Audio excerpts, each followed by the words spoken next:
And what happens when the right man for a monumental task simply doesn't want the job?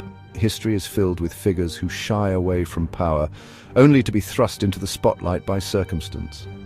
Think of Cincinnatus, the Roman farmer called to be dictator, or George Washington, hesitant to become the first American president. A similar story played out in the late 18th century.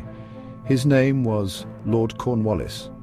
In 1781, he had been the commander of the British forces at Yorktown. His surrender there to a combined force of American troops and French troops was a moment of profound national humiliation for Great Britain. Cornwallis felt the sting of this defeat personally and deeply. The last thing he wanted was another impossible mission. The call, however, came. The British government, led by Prime Minister William Pitt the Younger, had a problem. That problem was India. The East India Company, the commercial entity that effectively ruled vast swathes of the subcontinent, was in chaos. He initially turned down the offer of becoming the Governor-General of Bengal. He saw the Indian appointment not as an opportunity for glory, but as a poisoned chalice. The position of Governor-General of India was not the glittering prize one might imagine. The East India Company had started as a trading venture. It had morphed into a powerful quasi-governmental body. Its employees, far from the watchful eyes of London, had become notorious for their greed. Figures like Robert Clive had returned to Britain as nabobs, fabulously wealthy but socially scorned. They were criticized for avarice and for brutality that had earned them their fortunes. This widespread corruption was more than just a moral stain. It was a severe political and financial liability. The company was teetering on the brink of bankruptcy, even as its officials lined their own pockets. This instability threatened Britain's entire foothold in Asia. The British Parliament had tried to intervene with regulating acts, but the problems persisted. The job of Governor-General was seen as a desperate attempt to manage this chaos. He was a member of the established aristocracy, a man whose wealth and status were inherited, not clawed from a colonial venture. He looked down on the company's new money men and their corrupt practices. To take the job would be to associate himself with that sordid world. So when the offer came again a few years later, Cornwallis decided to play hardball. He drew up a list of non-negotiable demands. Cornwallis's demands were radical. He insisted that he be made both the Governor-General, the head of the civil administration, and the Commander-in-Chief of the British forces in India. This would unify military and political power in his hands, allowing him to enforce his decisions without question. Cornwallis also demanded the power to overrule his own council. Many councillors had deep-rooted interests in maintaining the corrupt status quo. This had led to paralysis and weak governance. Back in London, Prime Minister William Pitt the Younger faced a choice.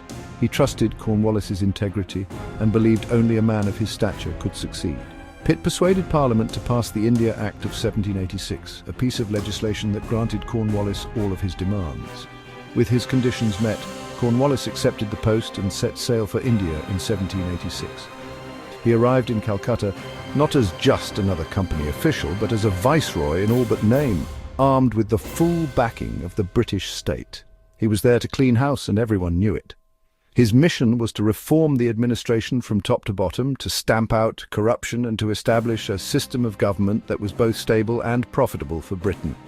The era of the nabobs was over. A new era of systematic, centralized British rule was about to begin. Once in India, Cornwallis wasted no time in using his newfound powers. He began by tackling corruption head-on. He forbade the East India Company's employees from engaging in private trade, and to compensate them, he dramatically increased their official salaries. He professionalized the civil service, creating a covenanted service based on merit rather than patronage. This laid the groundwork for the famous Indian civil service, the steel frame that would govern India for the next 150 years. His most famous and controversial reform was the Permanent Settlement of 1793. He fixed the state's land revenue demand in perpetuity and turned zamindars into landlords, which provided predictability for the state but had devastating long-term consequences for millions of peasant cultivators. Cornwallis also completely reorganized the judicial system, separating the judiciary from the executive and creating a hierarchy of courts under the Cornwallis Code.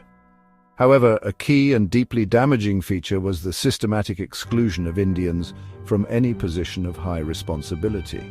He Europeanized the upper echelon of the administration. Lord Cornwallis's 7-year tenure as Governor-General created the blueprint for British rule in India.